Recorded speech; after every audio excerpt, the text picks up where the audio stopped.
welcome to First Things First. I'm Jenna Wolf. That's the Hall of Famer, Chris Carter. That is Nick Wright. Good morning, Jenna Wolf. It is Friday. What up, C? We got ourselves. Dapping up everybody, the guests, everybody. Dapping up everybody. I'm ready to go. I'm fired up. I want to get right into it today. I'm ready to go. Well, let's get right into it. It was a great game last night. Yeah. It was a great game. You have to admit. Great basketball game. Regardless of the end result. We're going to start today's show with a brief tutorial on end-of-game situations. Rule number one, always know the score. Cavs and Warriors game one, and J.R. Smith did not get the tutorial. Less than 5 seconds to go in regulation, J.R. Smith had a chance to win this game, beat the Warriors, but basically dribbled out the clock instead. Smith was seen mouthing to LeBron afterwards, "I thought we were ahead." Cavs go on to lose in overtime. Warriors win this one 124-114, your final. Here is a very disgusted Ty Lue about it all at the end of regulation. What did you say, or what did JR say to you in the locker room about the play at the end of regulation? He thought it was over. Thought it was over. He thought we were up one. George shot the free throw. I got the rebound. We were tied ball game. We had a timeout, and I was trying to get enough space because obviously KD is standing right there. Trying to get enough space to bring it out to get it, maybe get a shot off. And then I see him. I looked over at Bron. He looked like he was trying to call timeout, so I just stopped. And then the game was over. You knew you were tied. You didn't think you were leading. No, I seen it. I knew we were tied. It's just I thought we was going to call timeout because I got the rebound. I'm pretty sure everybody didn't think I was going to shoot over KD. You have to ask him. Well, the reason I ask you is because he was in there saying that I knew it was tied, and I was.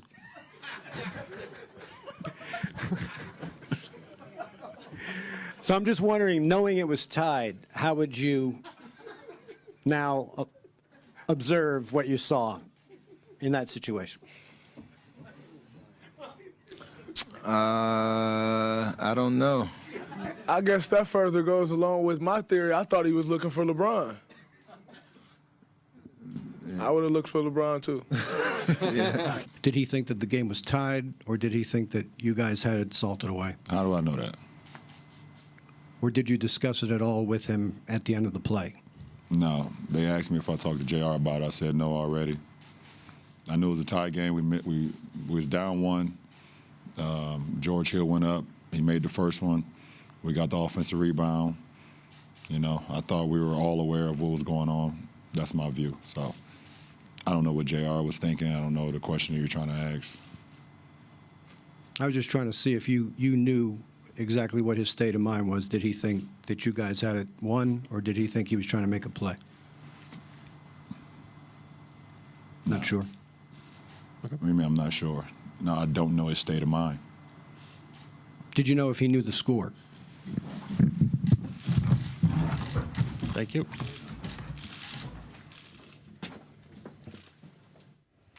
It's such a, for lack of a better term, too bad that the game the end of regulation came down to that, because the Cavs really did have a chance to win it, and that clouds what could have been a fairly competitive game. CC, I'll start with you. What was your reaction to the end of game one?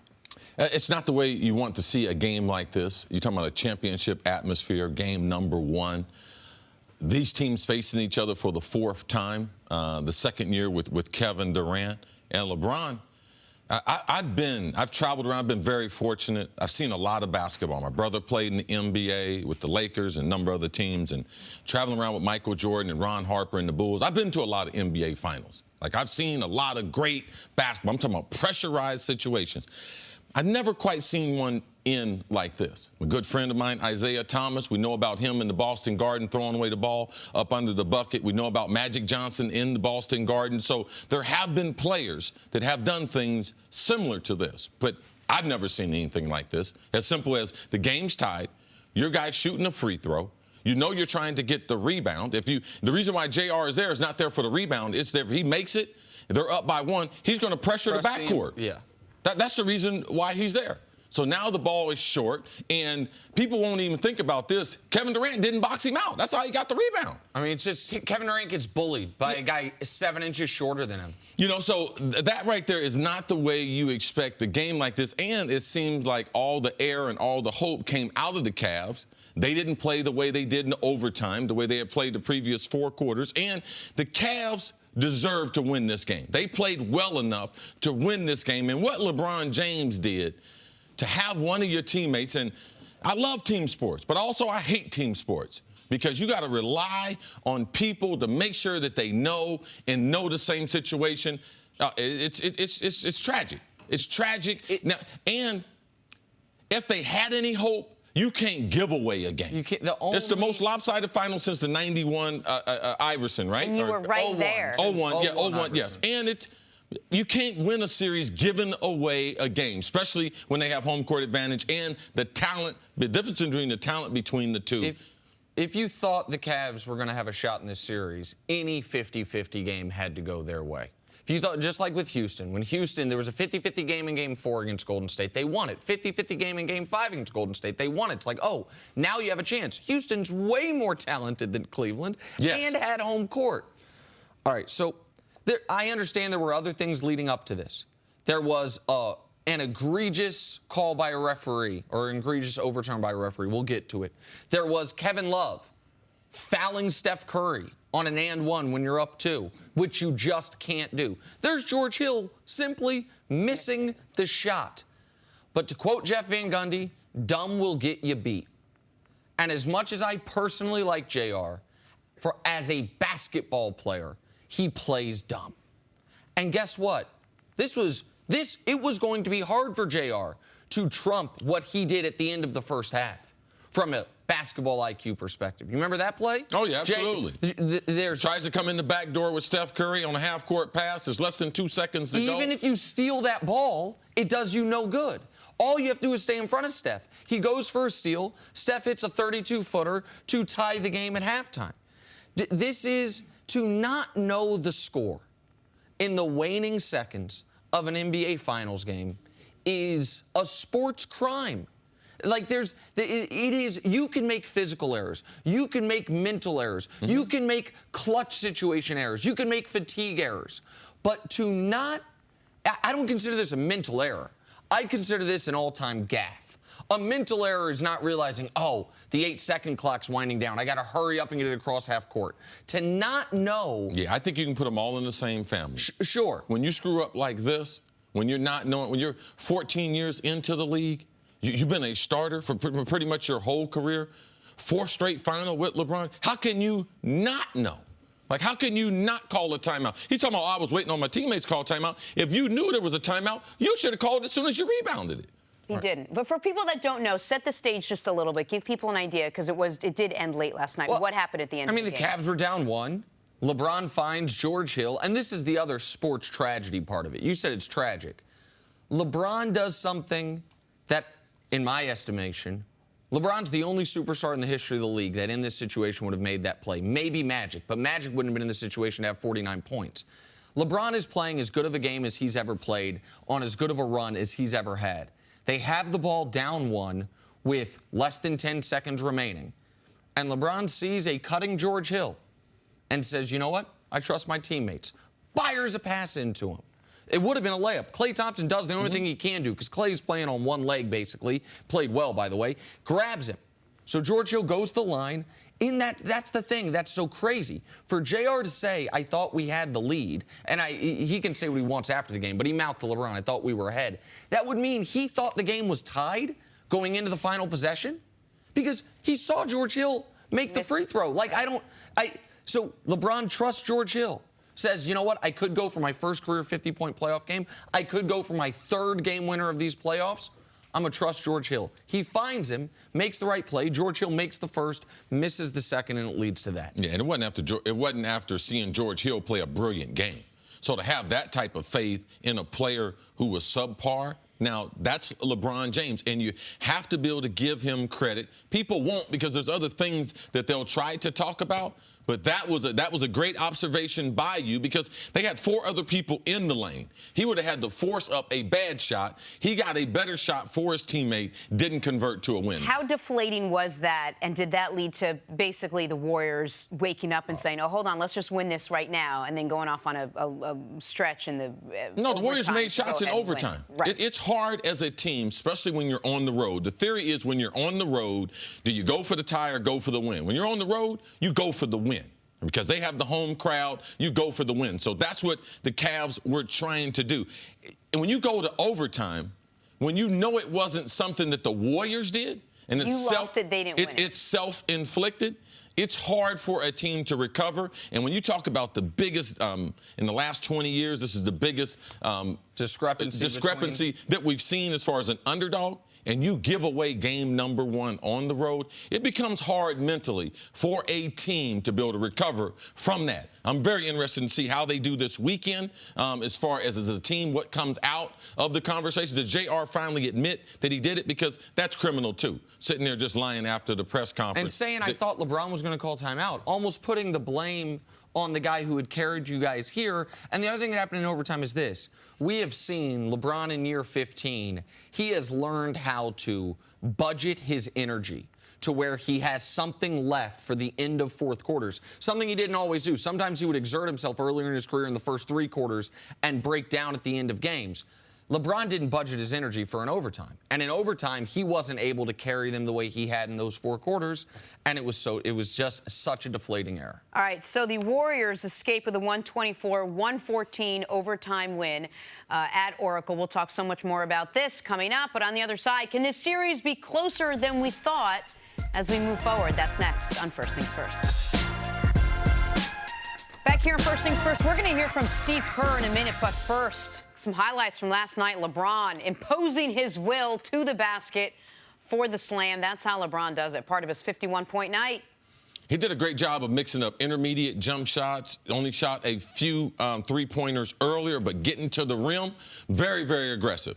This is something people wanted Houston to do more of, to try to get to the basket more against Golden State when they didn't have a rim protector out there. LeBron did it at will. Can't finish above the rim. All right, more LeBron here. Drives, gets hit, still makes the bucket. So strong. I thought this was going to be the game winner. This was an and one to put the Cavs up 2 right before the controversial block charge reversal. And that was after Draymond almost put his eye out earlier. Yeah, more on Draymond. To continue going to the hole after being fouled like that, it really shows what he was thinking about going into that game and keeping it till late in the game. Okay, do you see this? Steph Curry draws 2 defenders on the drive, then the no-look pass back to Sean Livingston. Yeah, got lucky on this one. Got lucky, real lucky. You can see his body language talking to Sean afterwards. Sean needed all the length and the reach to be able to get this one. Steph is an excellent passer, but he's a 9 out of 10 passer who passes like he's a 12 out of 10, which sometimes leads to some errant. Yeah, sometimes he makes the pass a little more difficult than he got to. Exactly right. All right, more now on Game 1. And what a way to open up the NBA Finals with something nobody saw coming, a close game, a game that went to overtime, a game where the Warriors would go on to beat the Cavs 124-114. LeBron scoring 51, his high for an NBA Finals game. In fact, no one's ever scored 50 and lost in a final. Warriors head coach Steve Kerr weighing in on this LeBron team. We're playing a great team. It's the finals. It's not going to be easy. I know everybody has been saying and writing that it's going to be easy. It's not going to be easy. We're playing a great team. They've been to the finals 4 years in a row, just like we have for a reason. They have a guy who's playing basketball at a level that I'm not sure anybody's ever seen before when you consider everything he's doing. And he's got a really good group of teammates around him, and they put a lot of pressure on you. They're really hard to guard. So it's going to be a tough series. There was one true thing he said there. There was in that entire soundbite, there was one true statement he said. They got a guy playing basketball at about as high of a level as anyone's ever played it. That was the only honest moment. Yeah, and you know what he's doing? He's doing things like we've never seen people do it. Oh, but the other guys are great. Right. Well, the reason why he's doing things like we've he never has seen to. someone do it because they're pulling it out of him. Well, so listen, coming into this series, I don't think anyone thought this was going to be close. I think we were thinking maybe a game, maybe 2 games if they're lucky. What you saw last night, did it make you change your opinion on how this series is going to shift now moving forward, or how close it might be moving forward? Only if they had won, it might change my opinion. Like, you can't give away a game in the finals. The team that has more talent than you, the team that Steve Kerr told me, oh, this team's been to the Final 4 straight time. But look, you've been twice. You had the MVP. Then you went out and got the second best player. So don't try to compare your team to what the Cavs team. It might be different if they had won that game. We don't know how the Cavs are going to react on Sunday. I mean, LeBron James, in 32, I think, Nick, of the 33 series that he has played in, he's won on the road. He won that game last night. JR lost the game. So if you tell me LeBron wins game number 1, yeah, absolutely. I tell Nick all the time, new information, you get a new opinion. That was the only path to the Cavs winning this series, and it was a slim path, involved them winning game 1, in my estimation. Yes. It was. Because you got real pressure on Golden State that even supersedes the pressure that they had in Houston. In the Houston series, Houston had home court advantage. Golden State wins game number 1 and takes it from them. And because here's the other reason. Forget the fact that since they added Kevin Durant, Golden State, the Warriors have lost a grand total of 2 home playoff games at Oracle. They were both in the last series. But it was also because you cannot expect this Cavs team to win all 3 at home. You can't, not against this team. So if you're only going to get, at best, 2 wins in Cleveland, the only path to victory in the series was to get 2 wins in Oracle. A buddy of mine called me yesterday and said, if the Cavs win, what's the story? And I said, I'll tell you, they split the first 2. They split the second 2. They then win game 6 at home. And then they say, we got the best player in the world in game 7. We'll see what the hell happens. This was their opportunity. Yes. This was their chance. The last 2 years, they have gotten beat by a combined 40-plus points, with none of the games being, I think, less than 13 in the opening 2 games in Oracle. And this was their opportunity. And the fact that LeBron at the end of regulation had 49, 8, and 8. And, yeah, they should have won, but they should have won by 2, by 1. LeBron had as good of a game as you can have in the NBA Finals. And it should have been barely enough. You can't expect LeBron to average 50 a game in this series. Well, guys, yeah, they lost the game. But did anyone think that they were going to be basically tied down the stretch like that? Like, did anyone here think that it was going to be that close when the game ended? No, none of us thought that. No one out there thought that. Having seen that, you don't think LeBron, with now 2 days rest, can do it again? You don't think that this team says, hey, you know what? We actually can play. Like, yeah, JR lost this game, but we can play these guys. Like, you don't think it's good? But now you got to beat them 4 out of 6. Okay, tell me individually, all right? Who got more confidence going into game number 2? Tell me one of the starters that they saw their performance for the Cavs and be like, oh, you know something? I think I'm ready. Who? Why Kevin can't Love. you say that about the Warriors? Because the Warriors don't need more confidence. The Warriors are the overwhelming favorite. Kevin Durant didn't play good. They won.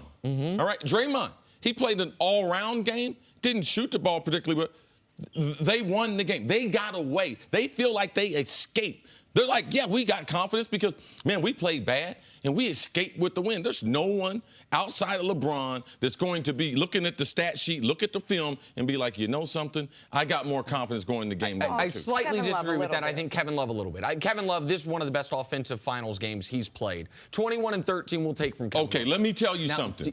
Kevin Love will come back down to earth. Oh, absolutely. Okay, I don't expect Kevin Love to play better. I expect Golden State to make the adjustments against him. 100%. I was just responding to when you were saying who has more confidence. Kevin Love, after missing the last 2 games, playing at that level against this team probably has more confidence. But, Jenna, to answer your point directly, you said none of us thought it'd be close. And it was close. So why can't...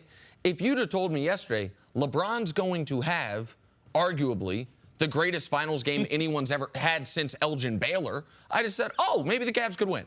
LeBron's going to have a 50-point finals game, just the 6th ever, and do it on the highest efficiency of any player ever. Then I'd be like, oh, they could win. You guys know how I think about LeBron. You can't do this every night. This will be what the odds are, the overwhelming odds are. This is the best game LeBron's going to play all series. because you can make the argument it's the best game LeBron's played his whole career. So the odds are it's going to be the best game he plays all series. That's why it's such a wasted opportunity. LeBron scores 51. The rest of the starters score 40. All right? So, no, there's no way that they're taking more confidence in game number 2 after giving away game number 1. I hope I'm wrong, Jenna. I hope I'm wrong. I can't believe I've become like the Cavs supporter on the team here. Coming up, did the refs blow the game for the Cavs? Oh. Someone blew the game for the Cavs. We're going to figure it out. That's next on First Things First. For some stories to start your morning, brought to you by Ace, the helpful place. Kevin Love had a nice showing in Game 1, like we talked about. That after clearing concussion protocol before the game. Put up 21 points, had 13 rebounds in the Cavs' loss yesterday to the Warriors. Nick, how impressed were you with Love's performance? It was one of the better finals games he's played. He made an egregious defensive mistake down the stretch, fouling Steph for an and one when they were up 2. But offensively, he was unafraid. He was shooting jump shots rather than trying to really post up when he didn't have the advantage. I thought Kevin Love played as well as you could have hoped he would play coming back from the concussion. Yeah, late in the game, he made a big 3. Faking the pass, knocking down that 3. I thought that was one of the big shots in the game, especially coming after the concussion. He's had a couple concussions. You don't know what you're going to get. Now, that might be one of the things that you pointed out encouraging moving forward, his play. All right, on the flip side, Kyle Korver saw limited minutes and didn't do much with his limited minutes on the floor. 16 minutes, just 3 shots, a mere 3 points to show for the sharpshooter.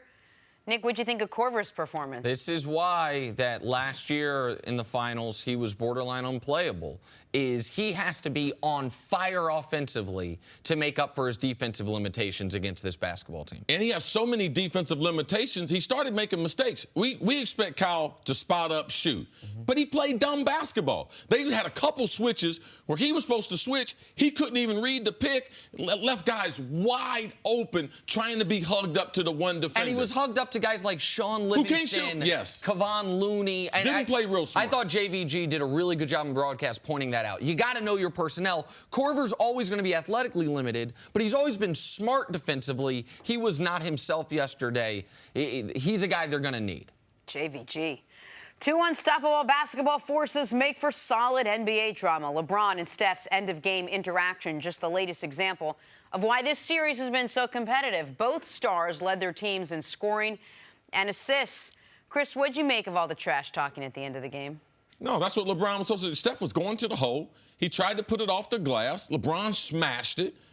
And LeBron said something to him. Steph said something to him. According to the people at courtside, Steph said to him, you couldn't let me have that. And LeBron got angry. Yeah, absolutely. And it's something that they've had in these finals going before. So, no, he ain't going to let you have no layup at the end of the game. You're still out here playing. LeBron should keep playing hard. I don't mind it because later on they talked and everything. They realize they are the faces of the NBA. I don't mind a little trash talk. It was heated. I don't mind it either.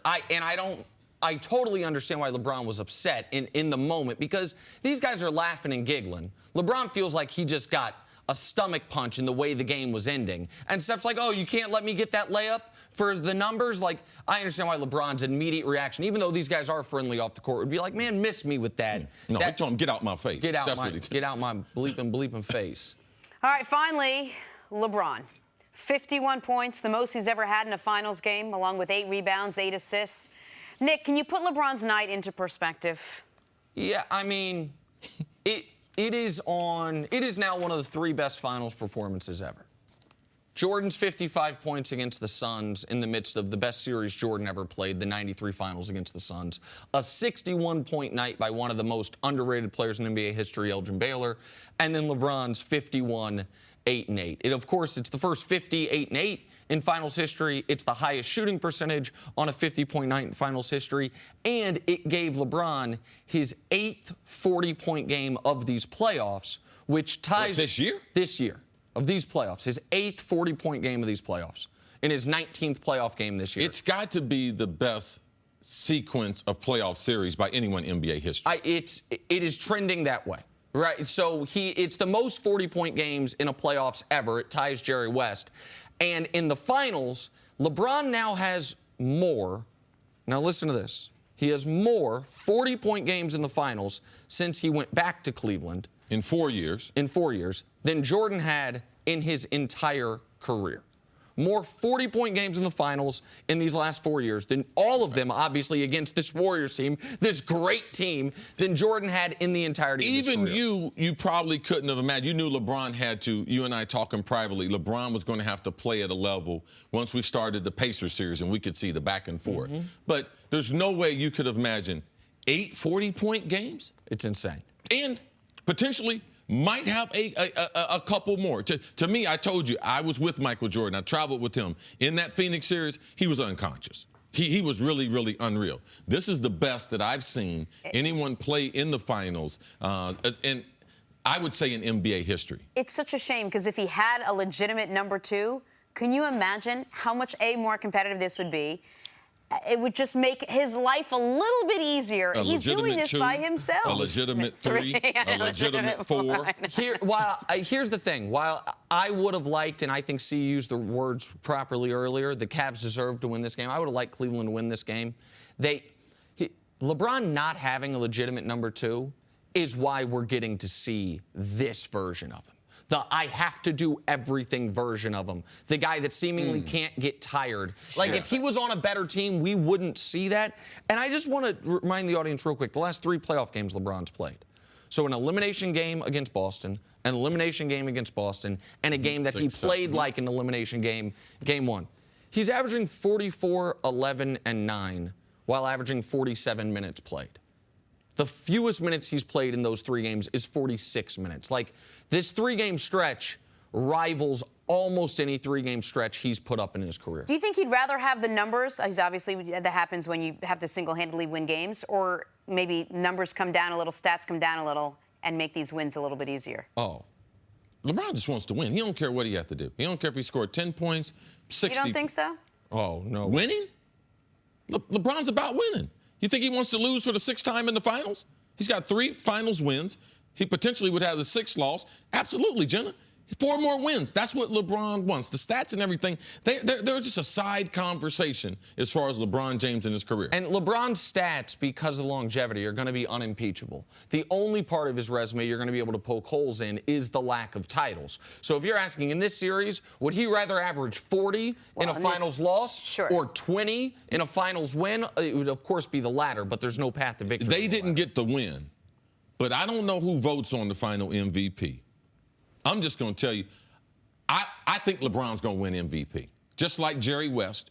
If they lose this series, I still believe LeBron. It's going to be hard for KD, for Steph, to be able to top what LeBron did, even though they did lose in game number 1, regardless if it's 4, if it's 5. Now, the longer the series goes, it increases LeBron's chances of being the MVP. But that is one of the things I'm going to be watching going to Sunday's game All number right, 2. let's take a deeper dive into one of the more controversial calls in last night's Warriors win over the Cavs. Under 40 seconds to play, Warriors were down by 2 points.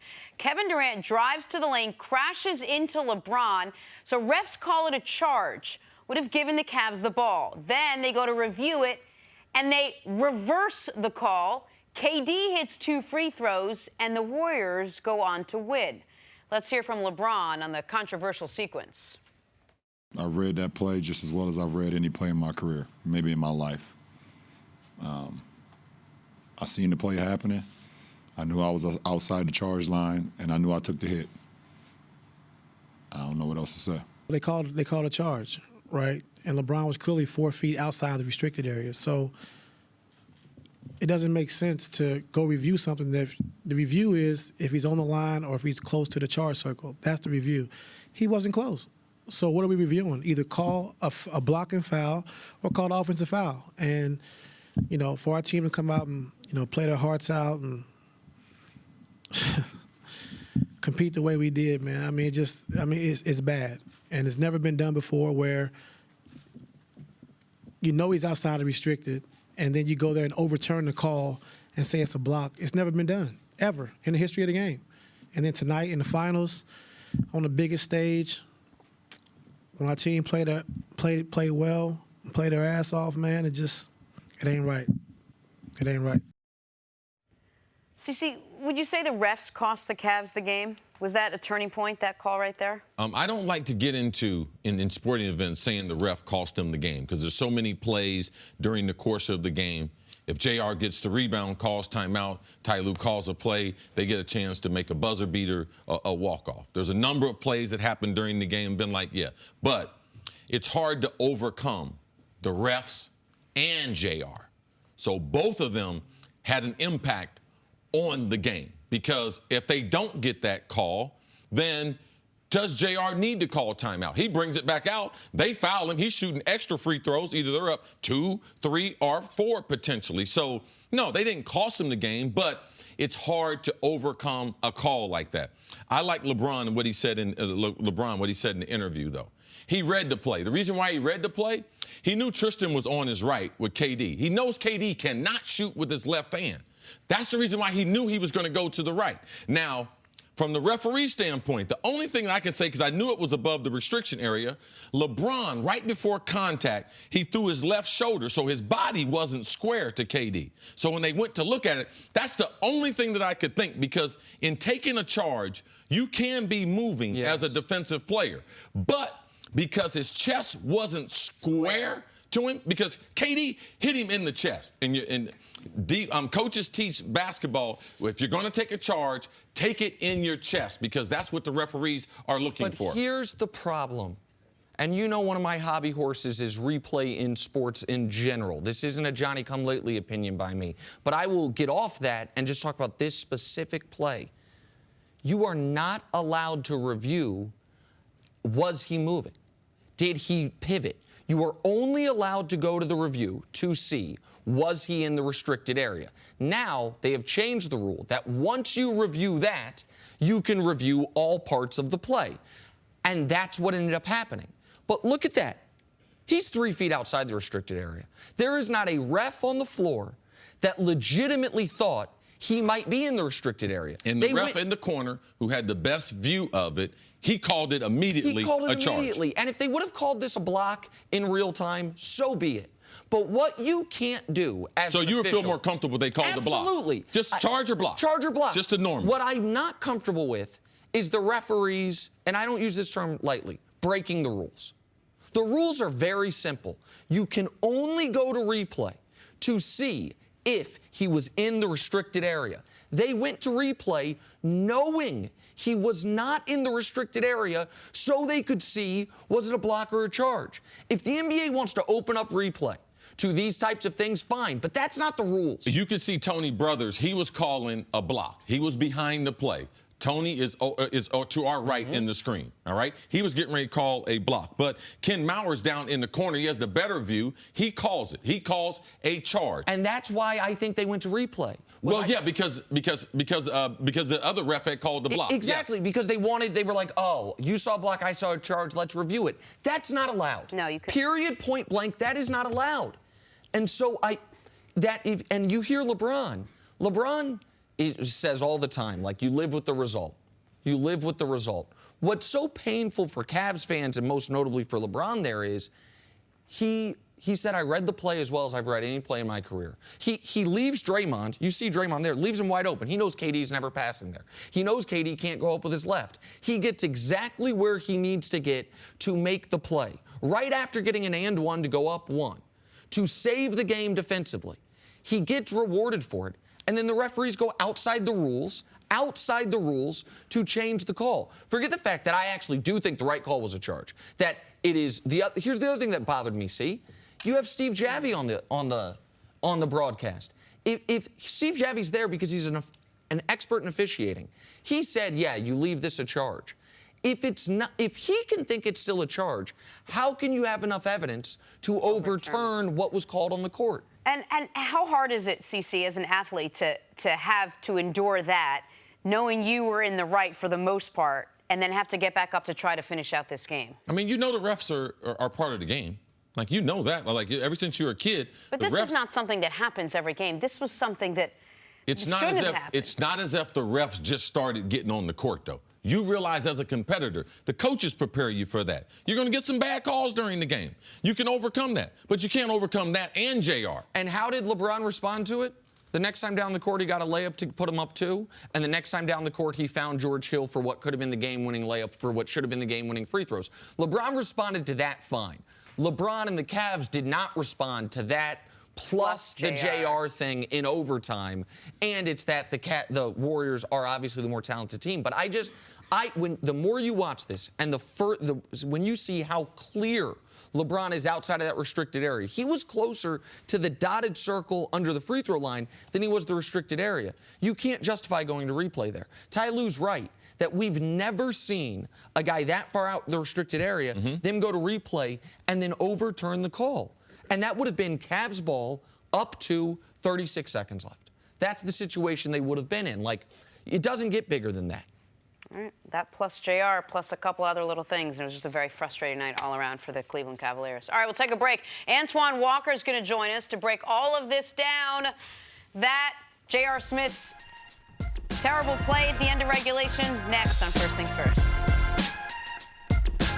Welcome back to First Things First. NBA champ Antoine Walker is here with us. What's up, Antoine? Ooh. Lots to break down, right? Yes. All right, let's get into it. By now, Antoine, you probably heard the NBA Finals started last night. You probably also heard the Cavs team should have perhaps won this game. With less than 5 seconds to go in regulation, J.R. Smith had a chance to win it, but basically dribbled out the clock instead. Seemed not to know the game was tied. There was some confusion over timeouts. Smith was seen mouthing to LeBron afterwards, "I thought we were ahead."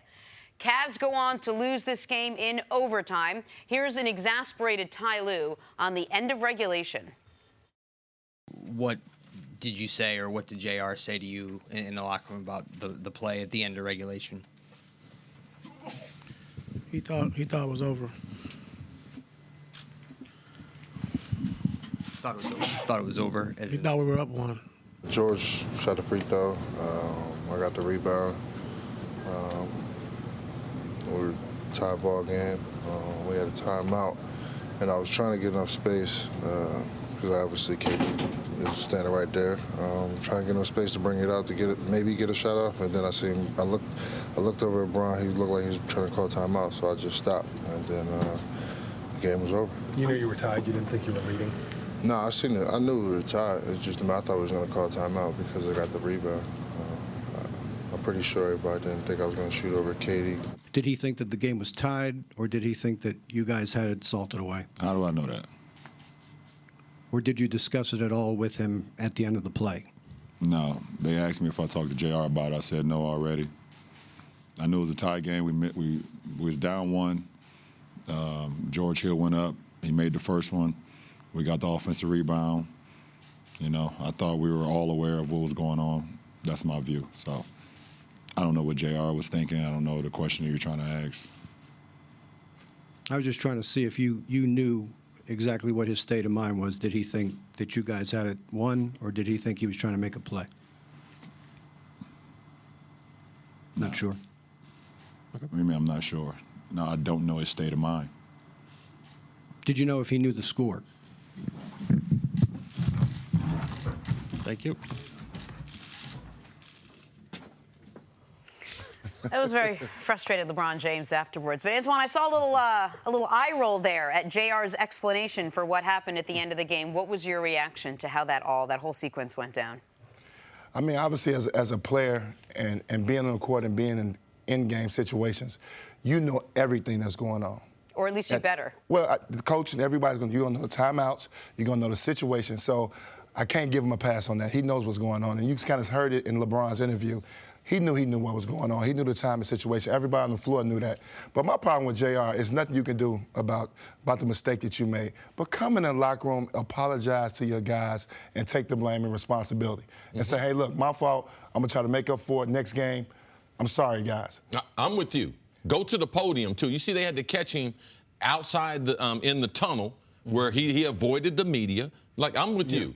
We're all grown. We're all adults. We all know what happened. We've been doing this long enough. JR, 14th year in the NBA, playing his 127th playoff game, 61st playoff start.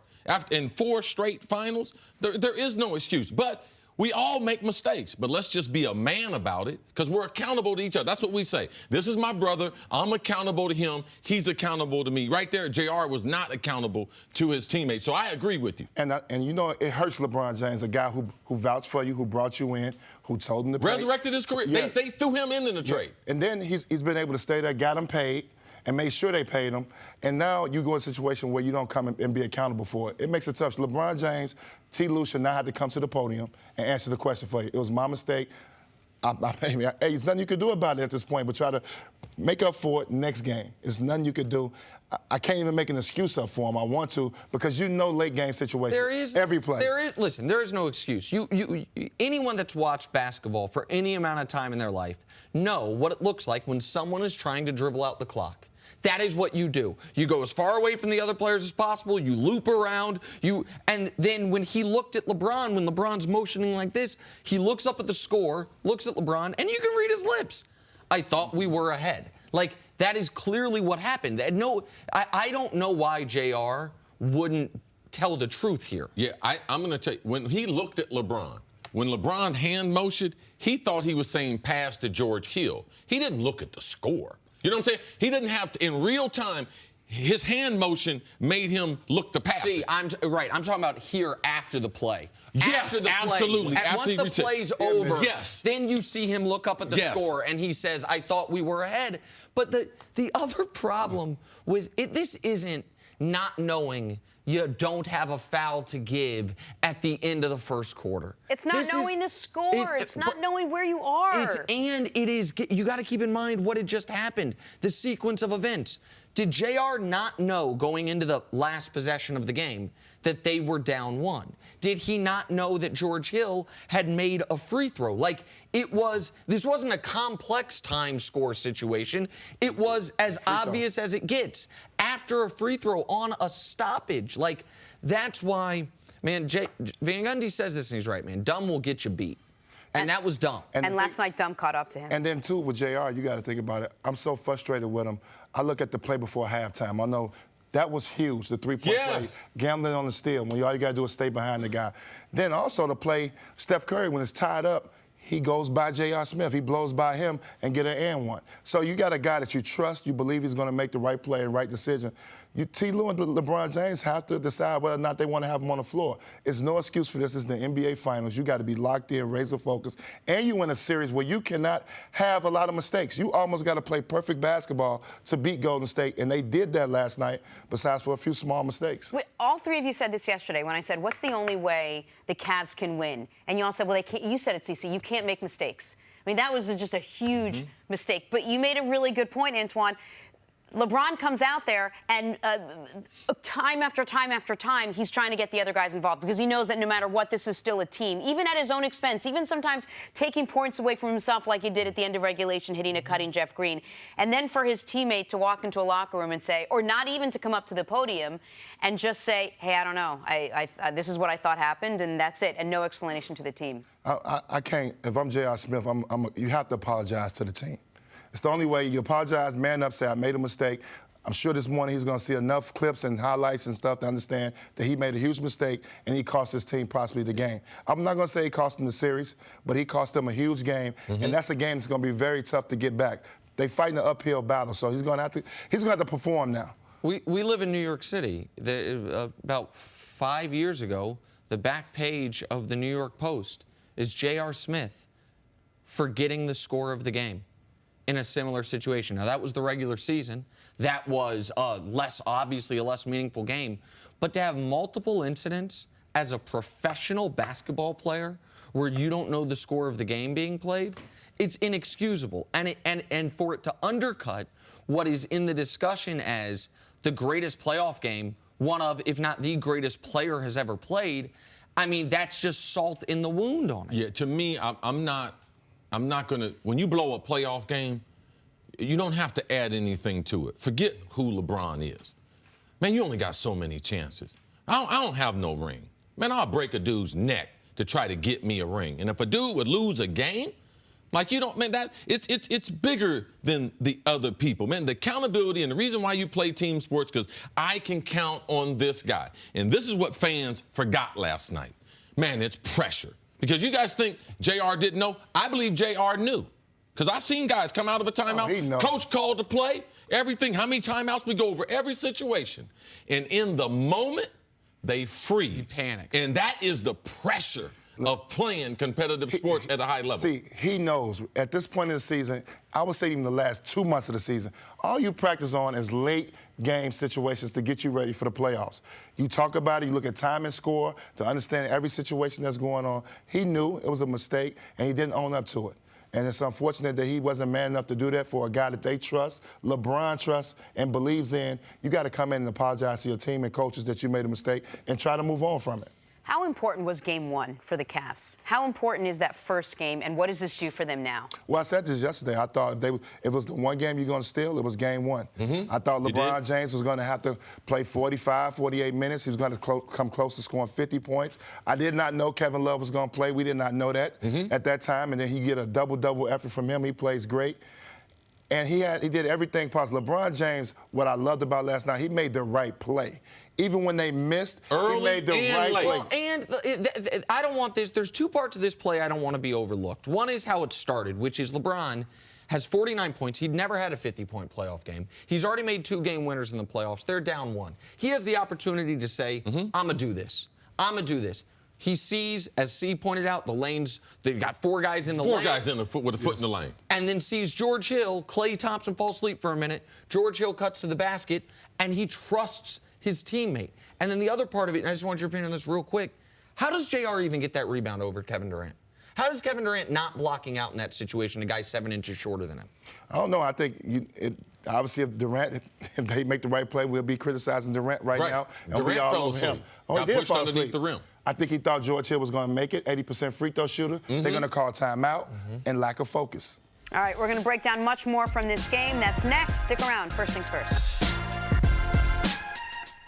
Back here on First Things First with Antoine Walker. Last night's Overteam Warriors win had a little bit of everything. Insane LeBron, insane J.R. Smith, insane calls, and one Draymond Green. Always investigating and instigating would be another way to put that. With less than 5 seconds to go, Tristan Thompson ejected for a hard close foul and then got into it with Draymond. I didn't really see what happened there, Antoine. It's hard to see where he started it. But, Antoine, how hard is it for players to deal with Draymond Green's antics? I mean, it's tough, but this is, CC, you talked about this yesterday, about they need to make it physical and start something. Yes. And I like what Tristan Thompson did. Obviously, I'm not really, it doesn't kill me if a guy shoots the ball with the shot clock right now, but I understand what Tristan Thompson it's a normal NBA rule. When the game is out of hand, typically they would dribble it out and hand it either to the ref and not shoot it. And then, but you know, Draymond Green came up walking up clapping to him, telling him bye. Yes. So I like the fact that Tristan Thompson did something that actually was physical with him. And now he set the table, though. You need something. The table is set. And Draymond. Especially when you're the underdog. And Draymond was doing talented. his dancing directed at a player who wasn't even playing in Kendrick Perkins. Yes, I saw that. Pretending he was waving pom-poms. Draymond is one of the greatest defensive players of this generation. He also can be a front-running punk on the court. I don't use either of those words lightly. I know the way he conducts himself, that right there, when you guys have stolen a game, is BS Bush League behavior. Period. Point blank. But Nick, you have to realize when you come into the game, the scouting report, that is Draymond Green. Agreed. He's limited as an offensive player. Great perimeter defensive player. Can switch 1 through 5. Hey, guys, don't get in any exchange with him. He is a professional trash talker. That is all part of what he does. So Draymond, to me, was doing what he's supposed to do. He's not going to get 20 points. He's not going to get 20 rebounds. But he will get you 10. We'll get you 12 rebounds, 8 assists, and he is the edge player. He's the only edge player that they have. Well, I'm just curious why that bothers you so much, because CeCe talks all the time about these guys in the league, in football, that were just known for the way they talk, and they don't shut up, and they ride you, and I mean, that's part of who they are, and it helps pump them up. How is it different in this sport? Well, it's a different sport. You're not allowed to hit them back. Like in football. No. In football and basketball, they both talk trash. I understand that. Like, as a quarterback talk trash. He can't hit back. As an offensive player, you're limited as far as what you can do. Man, trash talking is a part of sport, and especially basketball and football. I don't have a problem with him trash talking. If that's his identity and that's the way he shows toughness for Golden State, I have no problem with it. My thing with Draymond Green is that he couldn't play in the late 90s, early 2000s. Obviously, he couldn't play in the 80s. Charles Oakley, Anthony Mason, Dennis Rodman, it ain't you just get to talk. You got to fight for real. And it may go into the locker room. And I don't know if Draymond Green built for that. He's great at talking on the court. They break it up. Tristan Thompson hit him in his face. He didn't do anything. He could have reacted. All of a sudden, now you don't react. So if I'm Cleveland right now, I got him right where I want him. And that's the answer to the question. Is like I understand there's trash talking in the NBA. On the spectrum of guys, who talks the least trash of anyone? We'll pick my guy, Jetty Osman. He's on this end of the spectrum. The other end of the spectrum of the entire league is him. The other end of the spectrum of the histrionics when his team has taken control of the game, very often through none of his doing, is him. That's what he needs. That's what that team needs. That's who Draymond is. Draymond is being true to himself and to his lack of athleticism. That is his edge. But see, you know what his team doesn't need is when he goes 4 fingers to the eyeballs of LeBron. That's just a hard foul. No, hold on. That's part of the game, too. Agreed. Let me finish real quick. To get a technical protesting the call. Korver ended up missing the free throw. He smacks LeBron flush in the face. That happens. That's not a dirty play. He got him clean up top, got him in the face there. But to argue that call, man, there's and no get one. Every NBA player, every call they say, "Oh man, I didn't touch the dude." Right, but there's a reason he leads the league in technicals every year. See? Yeah, but so what? He getting ready to get his 3rd championship, Nick. It's working. If it was Steph, if it was Clay, we would have a conversation. That's it. It's working for the Warriors. This is who this guy is. He knows they stole him. He said it in the press conference after the game. It works until you get what happened 2 years ago, when he gets into it and then he gets suspended a game and you lose the series. And these type of situations like last night can happen again if he gets suspended. You see right now, Cleveland's got to have some confidence the rest of this series, being the way they played last night. Obviously, LeBron was great, but they had a good team effort last night. They should feel good about themselves. Had a great game plan. Yes, they should feel good about themselves. And if Draymond Green wants to continue to play at this, if I'm Tristan Thompson, I'm not backing down from this. Yeah, the reason who needs who more? They need right. Tristan Thompson more, or you need Draymond Green more? Mm-hmm. So if I'm Tristan Thompson, I'm coming out, I'm looking for it. The way you combat trash talking is get buckets, get stops. All right? Kendrick Perkins, he can't help the team out. So guys on the sideline, that's the only thing that they can do is cheer Back in the to day, get involved. You suit them up. Oh, well, yeah. Back in the day. They don't want no part of the old NBA. They prefer it the way it is right now. But you don't think there is a standard that great players, that you don't think Draymond's a great player? Let me ask you. No, I don't think Draymond's a great player. I think he's a utility tool that has been utilized great. All right? I believe he's a 2nd-round pick. And if he didn't have Clay, if he didn't have Steph, and if he didn't have KD, and you see that when they're out. They complement his skill set. He's in the perfect situation. There is no doubt. But I think if you win Defensive Player of the Year in this league, at least in my eyes. That don't make you a great player. Okay. It makes you a great defender. Okay, so fair enough. But he's an all-star. He's a champion. He's Defensive Player of the Year. For him to be taunting Kendrick Perkins, who was in the G League. But this is what they do. But who's they? When you this say is they, what a guy who has that role. That is what his job is to do. To taunt guys that aren't in uniform? Absolutely, especially if it gets up under their skin. Absolutely. And you know something, Nick? If you were a basketball player, you would be doing the same thing. You would be talking trash to people, getting under their skin psychologically. That's exactly what you would be doing. You'd be very good at it. Agreed. But it doesn't. Here's the thing. If you can say that's how I would play, I don't know if you've seen my high school tapes. You're kind of actually right. That is exactly how I played. You are correct, sir. But guess what? People hated me. And you're allowed to say, see, that this is who he is. And I'm allowed to say, and that's why I don't like him. If I'm on a team, I want a Draymond Green, okay? I need a guy that knows what his role is and is going to do everything that he can. He's going to go right to the edge, and then every once in a while, oh, excuse me, sir, he stepped across. Did you ever play with a guy like Draymond? Yeah, of course, all the time. You're going to always have one of those guys. I played with some of the biggest trash talkers. Gary Payton was one of the biggest trash talkers ever, but he could bag it up. I'm not saying Draymond Green can't bag it up. He's been a good player so far in his career. But I played with Gary Payton, who talks trash to everybody. But were you okay with him doing that? If Draymond was not on the Warriors, because he can bag it up. All right? If Draymond was not on the Warriors, his game would change. All right? You can talk more trash when you got more firepower. I talked a lot, man. We got Randy Moss. Oh, my goodness. Yep. That's what's so aggravating, I think, is it seems like it's front-running. It seems like, okay, you guys had 73 wins. You then had Kevin Durant, and you're still, you are still doing this. You are still doing these types of... If he not, he going to be out the league, Nick. When he stopped talking trash, I talk to Coach Izzo all the time. And Coach Izzo stays in Draymond's butt till this day. Draymond really respects him. And Coach realizes, man, there are going to be some times where I'm gonna have to get on the kid because he's going to bend the rules just a little bit. We talk about it all the time, Draymond and Draymond's antics. But if he doesn't bring that type of energy, Draymond is just an average player. So that right there I respect, and I respect what he brings to the Warriors. All right, Antoine, stick around. We're going to see you a little bit later on in the show. Coming up, how should the Warriors feel after escaping with a win in Game 1? First things first, more after this. All right. Let's get back to the basketball game from last night. Game 1, couple of big highlights here. LeBron imposing his will to get the basket. He imposed his will the entire game. Watch it, Nick. Man, I mean, I'm running out of things to say about LeBron, which could be problematic for my career. But, I mean, this play right here, though, and this gave him the 2-point lead, or get 1-point lead, free throw gave him the 2-point lead.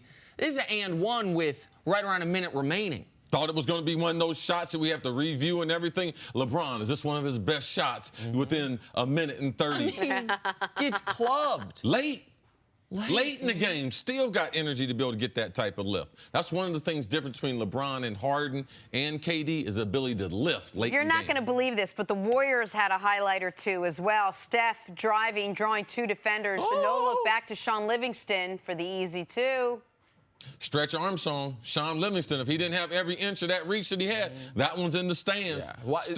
Right there, he sees LeBron coming. And he's like, oh, finals flashbacks from 2 years ago. Get this ball out of here. He's lucky Sean Livingston's right there, Very lucky. Very lucky. Good Hell catch of a catch by Sean. Yep. All right, much more from this game. Warriors escaping with an overtime win at Oracle. Cavs got 51 from LeBron. The Warriors got 50 from Clay and KD combined, and another 29 from Steph. It's so much easier when more than one guy can score. Cece, how should this Warriors team feel after the overtime win? Because we're talking a lot about this from Cleveland's perspective, but let's talk a little bit from Golden State's. How should they feel? I stayed up late watching the game. Then I also had to because I couldn't sleep. I had to watch the press conferences because I like to hear what people are going to say, and then also to see if my eye tells me something that they're not saying. Okay. And with Golden State, they were honest about everything. They realized JR didn't know what the score was. They knew that they got a gift. They knew that what LeBron did was Herculean and that type of effort. Realizing also, man, this team's played us an awful lot. They don't match up with us on paper, but they understand what we're going to do. So I think that there even might be a higher level of respect from the Warriors to the Cavs. When you are given a game, you steal a game in the NBA playoffs where a team outplays you, and you're like, wow, I think that they'll hit the reset button. They'll be even more focused going into game number 2 because they don't want to go back. Man, all the pressure was on the Cleveland Cavaliers to perform in game number 1. Man, if they could have pulled it out, they would. We talked about Golden State really hadn't had substantial pressure on them. Game 6 against Houston, Game 7 against Houston in this run that they've had. Haven't had a lot of that. They would have had real pressure on them. LeBron gets 50 and Cavs win game number 1. All right, so how should they feel? I imagine they feel the way you'd feel if you robbed a bank and then you see on the news they arrested someone else for the crime. Just an overwhelming sense of relief. Got away with that one, boys. Like, we got the money, they got someone else. I mean, they had no business winning this basketball game. Now, for 47 minutes, could have gone either way. I'm not acting like the Cavs were dominating the game. But yes, the Cavs built an 11-point first-half lead. Golden State ties it up at the half. Golden State hit them with that flurry in the third quarter. Yes, they did. And the Cavs didn't go down, didn't hit the mat. They stayed right within reach, and then LeBron had enough in the fourth to propel the Cavs to what should have been a victory. It could have been a victory if the refs get the block charge right, if George Hill makes a second free throw, or if JR knows the score. So they know all those things. Here are the only reasons I believe, Jenna, the Warriors should feel some level of concern. Man, if we'd have told them, all right, the Cavs are going to score 114 points, or I guess remove overtime, 107 points. Yeah. But you're only going to turn the ball over 7 times? They just said impossible. Yes, impossible. absolutely. That's true. So wait, we're gonna give up 107 to this team without turning the ball over. It's not because you're going to give up 107. The Cavs are going to shoot 27% from 3. Wait, how? So they didn't have one of their 20 for 42 3-point nights. We didn't have one of our 19, 20 turnover nights, and they still were doing whatever they wanted on our half-court defense. That's the only level of And concern. the third thing. Go ahead. LeBron got 50. Right. They're like, I know, we expect him to get 30-something. We're used to that. But he got 50, and we survived that. No one had scored 50 in the finals and had lost. So those key components that you're talking about and add on, they know, man, they got away with one with LeBron because they had no answer. And at the end of the game, they didn't have a whole bunch of people wanting to guard LeBron. And Jenna, just real quick, I might have been wrong about something yesterday. Yesterday on this show, 2 days ago on The Herd, I made this joke about, Andre Iguodala, the LeBron stopper. In the finals, LeBron's averaging 33, 12, and 10. Maybe Iguodala is a LeBron stopper. Yeah, he stops him without him, he stops him from getting 50. Getting 50. Like, maybe that's what's been going on. Explain this to me. This is a Warriors team with 4 legitimate All-Stars on it. This is a Warriors team with arguably the second and third best team in the league. Best players in the league going up against a team who just has a guy, who really only has one guy. How were the Warriors not dominating this game? I haven't, and I'm going through my NBA history, and it runs long.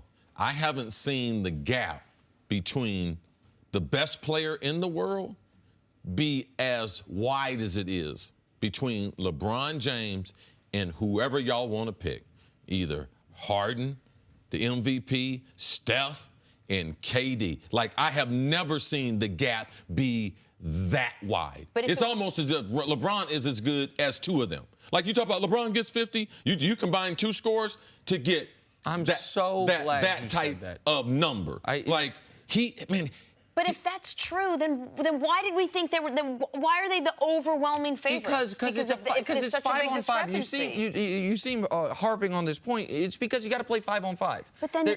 Jenna, he's not going to go 58-8 every night. He's not going to go 58-8 on 56% shooting. It's from an efficiency standpoint. No one in this great history in the finals has scored 50 and lost. Right. Like we watched something we've never seen what happened last night. And nobody in the finals has ever gone 58-8. No one in the finals has ever gone 50 points on 56% shooting. Like, all these things had never happened. But the point you made is an important one, which is the gap between the best and the second best. Because Jordan was the best player in the league for a long time. But there was a period where Akeem could at least reach out and touch him. Yes, sir. Karl Malone could reach out and touch him for a year, maybe. Charles Barkley, at the beginning of his career, Larry Bird was right there. Once Jordan took over, and Magic at the very beginning of his career was like right there. The idea that the biggest gap we had seen was Wilt and everybody else. Yes. And that's right now, these playoffs, what it feels like. It feels like LeBron's rewriting the record book similar to Wilt. Feels like LeBron's physically imposing similar to Wilt. And it feels like the gap is similar to what Wilt was. All right, let's take a break. Coming up, how will the Cavs' performance impact LeBron's future in Cleveland? That and more next. First Things First. Welcome back to First Things First. We're going viral. Last night, the NBA Finals broke Twitter. From JaVale McGee's failed dunk to JR's game management. But what happens when the players actually read tweets about themselves? Here's the latest edition of Mean Tweets from Jimmy Kimmel Live. Draymond Green's jump shot is almost as ugly as his face. Almost. It's a damn good-looking jump shot. Ben Simmons might have the most boring voice I've ever heard. I hate Glenn Robinson, man. What a What did I do to you? Jimmy Butler has my most hated player in the league award. Ugly. What the is that on his head? He looks dirty as De'Aaron Fox looked like an auntie in the face. Stevie Wonder shoots free throws better than Andre Drummond. Now that's straight disrespectful. Come on now. Scottie Pippen has the face of a man that's been through some.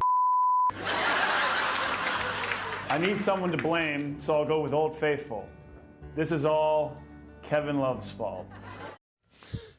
All right, the De'Aaron Fox one is funny. Yeah, they have, all of them are very, very auntie. funny. Yeah, I watched all those. No.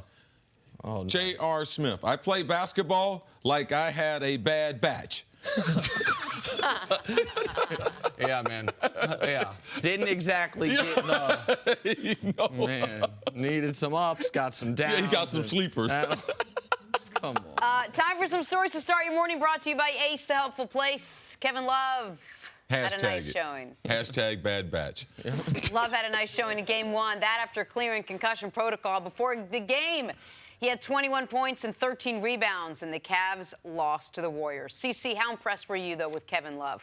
Now, this is the only way that I thought the Cavs were going to be able to win is Kevin Love showed up. Now, Nick makes a point, and Jenny, you asked the question, are there things positive coming out of the game? Initially, I said, I don't know about that because Kevin Love has disappointed me so much in the playoffs. Now, if you tell me Kevin Love's going to follow this up with some consistency, I've been like, yeah, he was one of the bright spots, definitely for the Cavaliers alongside of LeBron James. That shot we just showed was a huge three that he made late in the game. Shot it with confidence. Listen, he was very good offensively. Defensively, he wasn't great, and he made a terrible mistake fouling Steph on the and one in the final minute of the game. But overall, listen, this is just the second game all playoffs where LeBron's had a teammate score 20 and the Cavs didn't win the game. Kevin Love did his job last night. Yeah, he was 0 for 7 before he hit that one. Yeah, from 3? Yes. Yes, but he was good on the mid-range. Yes, he was. Good mid-range and good inside. On the flip side, Kyle Korver saw limited minutes, didn't do much with those limited minutes on the floor. 16 of them, 16 minutes, just 3 shots, and just 3 points to show for the sharpshooter.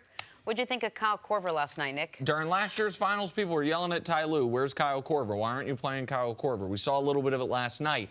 He is an enormous defensive liability against this team. So if his shot isn't just falling immediately, it's hard to keep him out there. And see, you pointed something out. He made some uncharacteristic mistakes you normally don't see from Kyle Didn't Korver. play real smart, was attached to non-shooters, giving guys pick and roll, backdoor, not in sync as far as 5 guys being on one string there. That part, his defense not communicating, was surprising. Right. He's going to be limited physically. He's got to be right there defensively.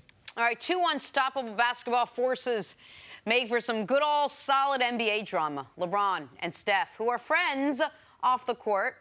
They had some end-of-game interaction. Just the latest example of why this series has become so competitive. Both these guys led their teams in scoring and assists.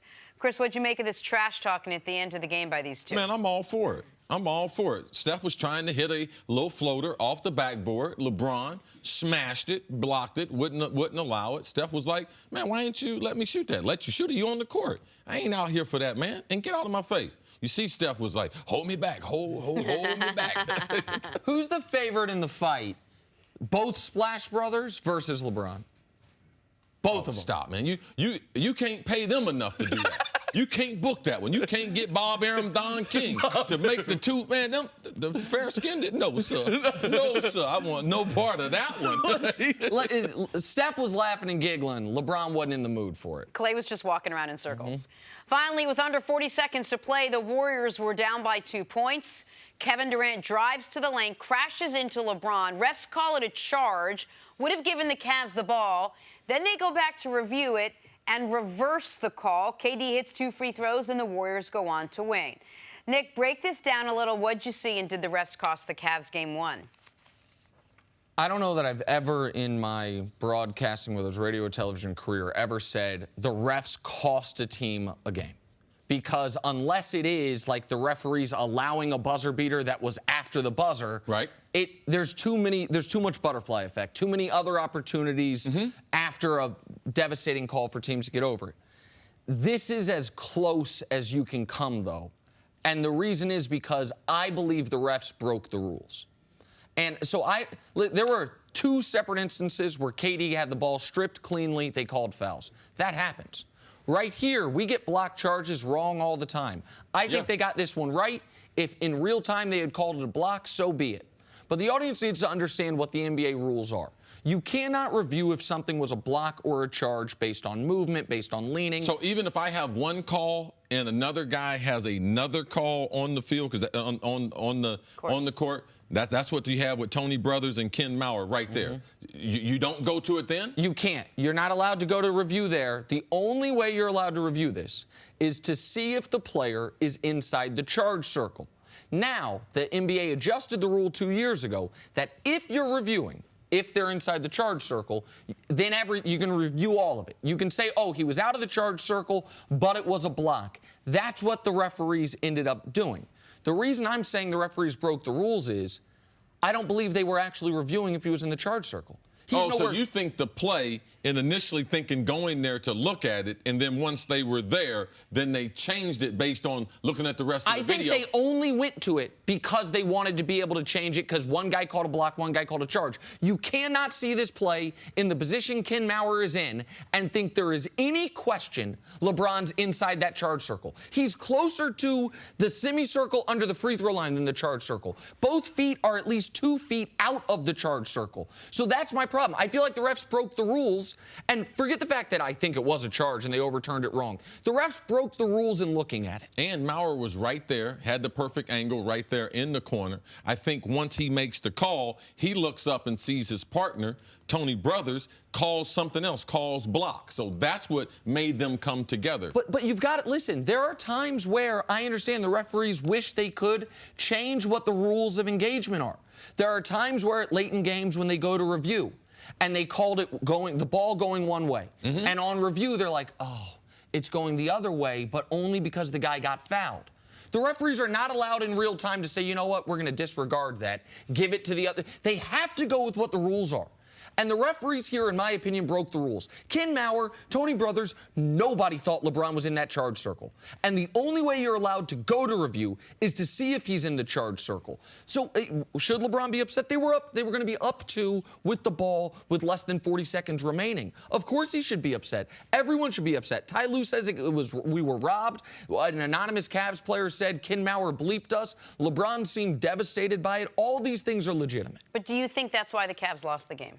No, I'm like Nick. I don't get into the refs winning and losing games. Fans, I believe, go to extremes because they like to make excuses for their teams winning and losing. Unless it's the last play, things happened after this that were more critical than that call. All right? The Cavs had an opportunity. LeBron's got the ball. He hits George Hill. He gets fouled. He's at the free throw line. The game's over with. He makes another free throw. They get one stop. So if you play good, the calls work themselves out. So it's not the referee's fault, but it's hard to overcome the referees and forgetting what the score are. And Jenna, to specifically answer your question, I'm not comfortable saying the referees cost the Cavs the game. I am comfortable saying this. If that call doesn't get overturned, the Cavs win. If it's Cavs ball up 2 with 35 seconds left, they are going to win that basketball game. The reason I'm not saying the refs cost them the game is that call didn't happen the way it should have, and they still had a chance to win the basketball game. They still had an 80% free throw shooter at the line, tie game, and they had the ball with 4 seconds left, tie game, and didn't know the score. Well, let's talk about why they did know the score. And all the JR dysfunction of last night, let's not forget what LeBron James did. In a word, everything. Almost everything. He was awesome. He was awesome. 51 points, 8 rebounds, 8 assists in Game 1 of the Finals. His teammates, not so awesome. George Hill not making a free throw to tie a 1-point lead with less than 5 seconds to go. J.R. Smith not knowing the score. Jordan Clarkson being Jordan Clarkson. Nick, what will games like these, how will these impact LeBron's future in Cleveland? I mean, games like this aren't great, right? Because he sees the guys around him, he sees the level at which he's playing, and they still can't get over the hump. But I think something else happened yesterday that actually is more of a sign and has more of an impact about LeBron's future than the basketball game. And that was a tweet sent by the owner of the Cleveland Cavaliers. Cavs owner Dan Gilbert sent a string of tweets yesterday. Here's the third one talking about the Cavs making it to the finals. And he says, quote, trade 1.0 last summer and trade 2.0 at the deadline, saying the Kyrie trade is one of the reasons the Cavs are in this position. He sends that tweet the day that LeBron's interview where LeBron, for the first time ever, publicly admits, I went to ownership and asked them not to trade Kyrie Irving. That is not a mistake. That is not a coincidence. That is not an accident. That is something of a, let me remind everybody who's in charge. Let me remind everybody who orchestrated that trade. Let me remind everybody who actually owns this basketball team. And LeBron does not have time for that or interest in working for that man anymore, because let's not get it twisted. While people act like LeBron's the GM, coach, and owner of the Cavs, he's none of the above. He's just the best player. And I think that relationship is almost in as bad of a situation as it's been. I think that has more of an impact than JR forgetting the score. It's about where can he win championships? Where do I have the talent that's going to support me? And what are his family needs? What's important to him and his family? I told you before, I believe his sons, 13 and 11, based on LeBron, they will have a say in what he decides to do. I don't believe last night's game will have any type of impact on what LeBron does going forward. To me, Nick and I are under, we have enough information about the story to realize that it's going to be hard to impossible to keep LeBron in Cleveland. If it's about championships, it's about getting to the finals. Yeah, he might stay in the East, but I'd be shocked. I'd be shocked with this talent, with all the look at the assets in trade one, and in more importantly in trade number 2.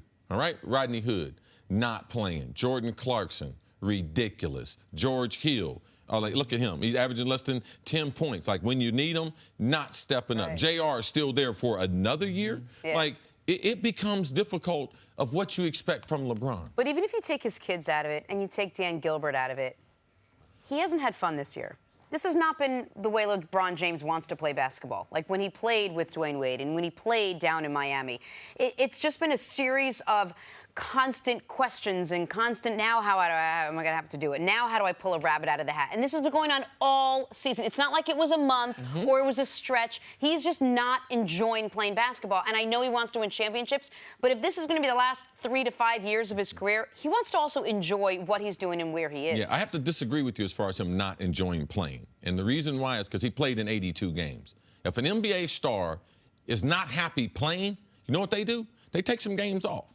LeBron said in the interview earlier this week, with the second trade, I just reset everything. You know, he said, I'm going to get the best out of this year. He said, I'm going to get everything I can out of this year. And being the type of player that he is with the demands that are on his game, unlike Nick, we wouldn't see the 50-point game if he didn't have no supporting cast. So for me, LeBron is a basketball savant. He loves playing basketball. He wants to win, and he wants to win championships. But when it comes to figuring out where LeBron's going next, here's the thought exercise I would ask the audience to do. Take LeBron off the Cavs for a moment. Pretend he doesn't currently play for them. Look at the roster. Look at the assets. And would that even be a top 25 destination for him?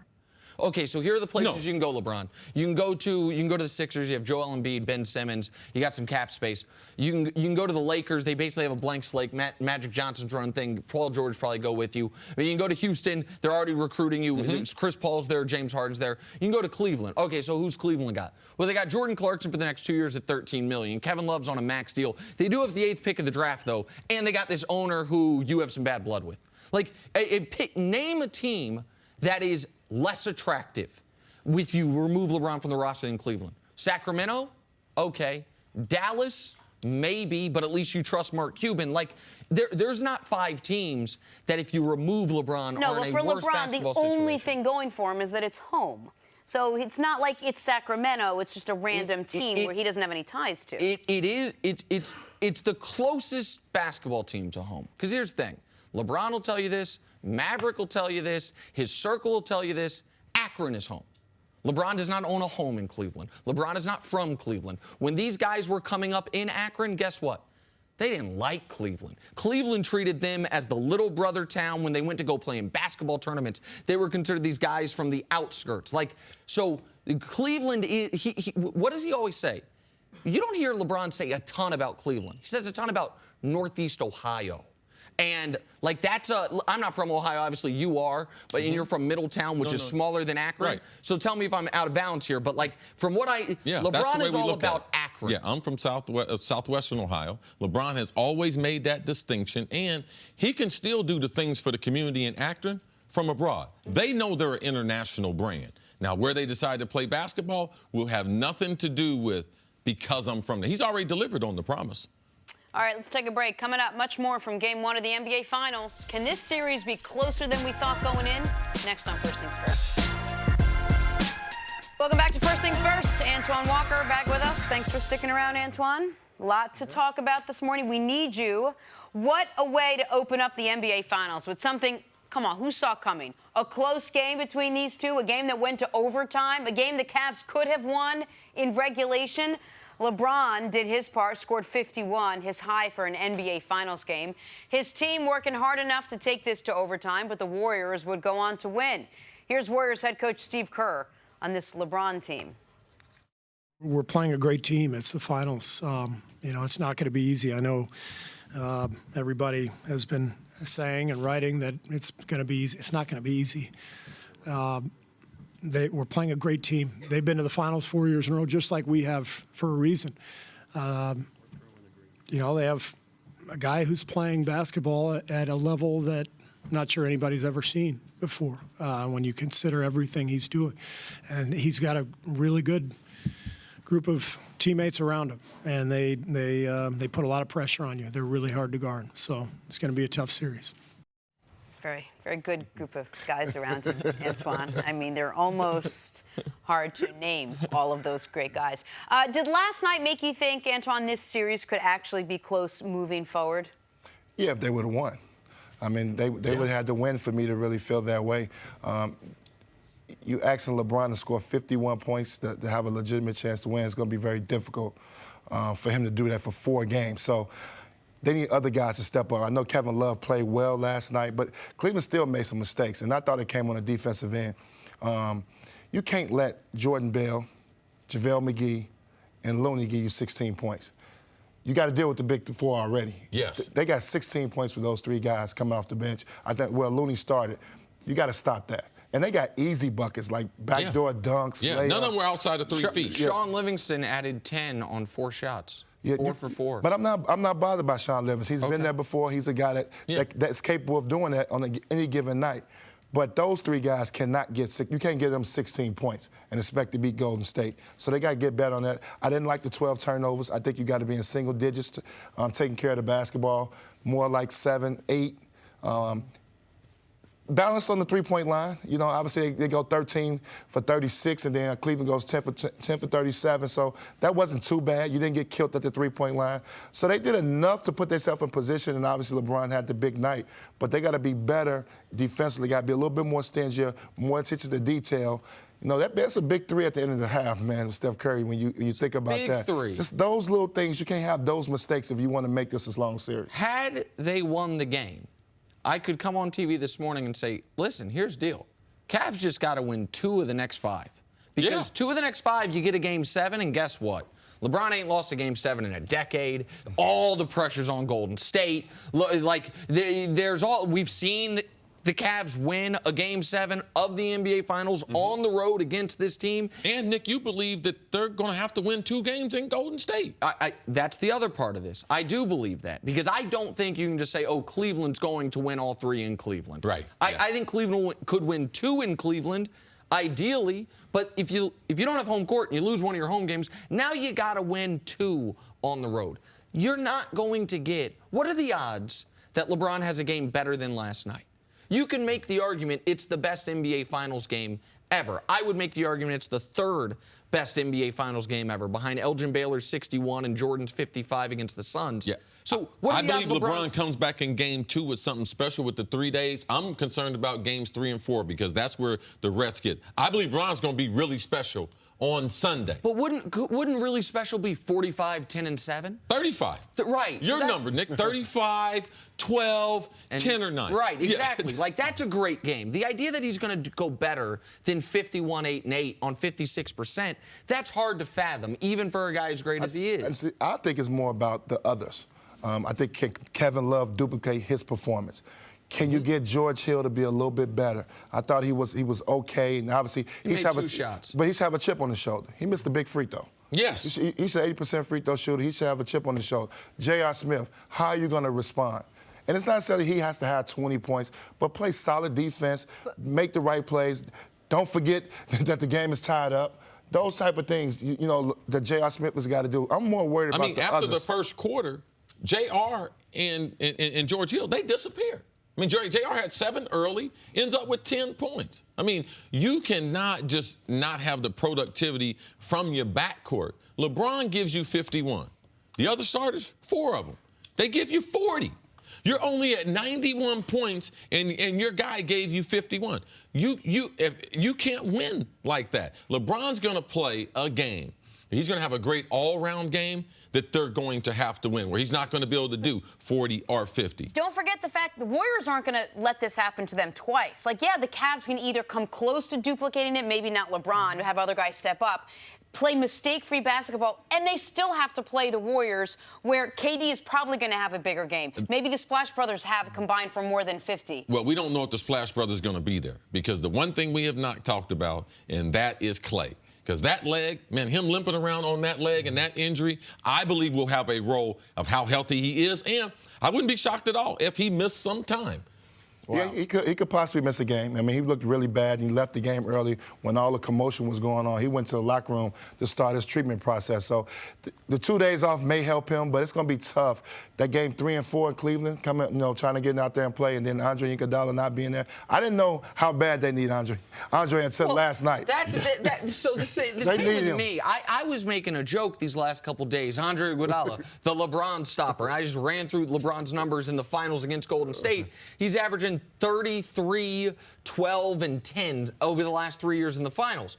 Little did I know, if Iggy's not out there, he gives you 51, 8, and 8. Mm-hmm. Here is, if I'm Ty Lue, here is what I'm preaching my team. Guys, in regulation, we scored 107. We shot terribly from 3. We made 9 3-pointers in regulation. Shot less than 30%. We still scored 107. They only turned the ball over 7 times, which is a great number for Golden State. Yes. We still scored 107. Like, they can't stop us getting to the rim. They can't stop LeBron getting to the rim. LeBron accounted for 70 points via scoring and assists. That ties his own record for most points in a finals game in the last 15 years, most points accounted for in a finals game in the last 15 years. There are silver linings you can take out. And one other thing, see, they kind of did what I hoped they would do, which is they weren't so worried about what mismatch Kevin Durant has. No. If Kevin Durant's matched up on JR or George Hill, now I got George Hill in foul trouble, but you know what? If Kevin Durant wants to shoot that mid-range shot, shoot that mid-range shot. That's what I said yesterday, Nick. I was wondering were they going to take a page from the Houston Rockets book and see if they would switch everything, and they did that. But still, I mean, it was times, and I'm a basketball junkie. I'm watching Jeff Green not fight over screens, but giving, you know, Golden State missed a lot of wide open threes too last night, but not fighting through the screen. You're switching. You come together, you switch. It's just little things that Cleveland have to be perfect on if they want to win this series. One of the things, LeBron's won a road game in 32 of the last 33 series he's been in. He won last night's game, but they didn't get credit for it. And to me, I haven't seen a team that was able to give away an NBA Finals game, especially one. We've never seen one as lopsided as this. And now how does LeBron get that first road win? Because, man, I believe there's still substantial pressure on Golden State. In Cleveland, there's no pressure on them. All right, Antoine, stick around. Coming up, just what was J.R. Smith thinking at the end of regulation? Please, just tell me. That would be awesome. Next, First Things First. Welcome back to First Things First. We'll get to the skirmish at the end of Game 1 in a minute. But first, LeBron imposing his will to get the basket and all his baskets for the slam on this one. Yeah, David West was on the court for this play. He wasn't on the court for many others, partially because of how he played this play. LeBron was getting to the basket at will yesterday, man. At will. Sean Livingston was like, man, why you mad at me? I ain't do nothing to you. I'm just trying to stay in the way. Shoves him into the first row. A little extra on the little rim there. A little chin up on the rim. More LeBron driving, still makes the bucket. That's when I thought, and that's when LeBron thought they were going to win this basketball game. That was to put him up 1. The free throw put him up 2. The and 1 on Kevon Looney. LeBron, by the way, very good at the line last night. Yes. 10 of 11 from the line. All of them important. I thought this was going to be one of those kind of plays that we talked about. We break it down, how he ISOs and able to finish. LeBron is overall conditioning, being able to play those types of minutes, still finishing strong at the rim. Well, nice play by Steph Curry here. Driving, drawing 2 defenders. The no-look behind to Sean Livingston right there. This is the old better be lucky than good play, because Steph was trying to drive. LeBron came over. He was getting ready to try to do a fancy shot. Steph had flashbacks to 2016, said, no, sir, no, sir. And Sean Livingston, what do you have those, what do you call him, Stretch Armstrong? Stretch Armstrong, man. He's got that reach. Went up. Now, he's right in his range, too, that Ben Simmons range, 5 feet. Yeah. Knock it down. You're right about that. All right, sticking with game 1 for in or out. Last night, Tristan Thompson was ejected for his foul on Sean Livingston, and he also kind of threw a ball at Draymond's face. CC, you in or out on Tristan being suspended for game 2? Oh, I'm out. I'm out. He didn't go after Livingston's head. He hit him Draymond's up by head. Draymond. The first one on the shot. Okay, got it. He didn't hit him up by his shoulder. Didn't go after his head. That's why he was thrown out. And then Draymond at the end, yeah, he wanted the ball and everything. That's what Tristan said. Draymond was asking for the ball, so he put it right up by his mouth because his mouth was moving. So I'm all for that. I'm all for making it a little rough. That's the way the Cavs can win. I think that it didn't matter because the game was out of hand, but throwing Tristan out didn't make any sense. I think the ref had a bad angle. And he thought he hit him in the head. He thought he elbowed him in the head, yes. and he was just a regular contest on a closeout. The Draymond thing's tricky because of this. He's trying to push the ball in his face, but the ball slips out, and he ends up almost hitting him in the face. A punch does get you suspended. I think the NBA will look at this and realize he wasn't trying to throw a punch, so I'm out. But you have to realize, the NBA players aren't too physical. A little slap towards the face, that's a punch for them. Okay, well. Nick, your old tough guy. Tickle in football. Ooh, do you tickle my face? Yeah. And then he's talking about meet me outside. No, I want to go outside. And by the way, Kevin Love also, he was walking onto the court before the scuffle started. So people are wondering, is he going to be suspended? I'd be shocked if either of these guys are suspended for game 2. All right, last night LeBron took a charge from Kevin Durant. Well, it was a charge, and then it wasn't a charge. Refs took a look, overturned it. Nick, you in or out on a charge call against KD being reversed? I'm out because they reviewed something that they're not allowed to review. They're going to say they reviewed whether or not LeBron was in the charge zone. He was 2 or 3 feet outside of the charge zone. They reviewed the play because 2 refs had conflicting information. One thought it was a block, one thought it was a charge. You're not allowed to do that. So I'm out. And by the way, I also think that was a charge. You're allowed to move in the NBA. You don't have to be set. It's not college basketball. Nick, you're right. They're not going to admit that. They're going to say that's the reason why they went to it, and they're going to say that Tony Brothers had a better call on it, and over his call superseded the call of Maurer on the baseline there. So I'm out. I'm totally out. That was a great read by LeBron. Should have been a charge. KD can't shoot the ball with his left hand, so LeBron read exactly where he was going to go. All right, moving on. Steph Curry did his thing the way he always does, scored 29 points, 5 3-pointers, also dished out 9 assists. CCU in or out on Steph being the most important Warrior in Game 1 last night?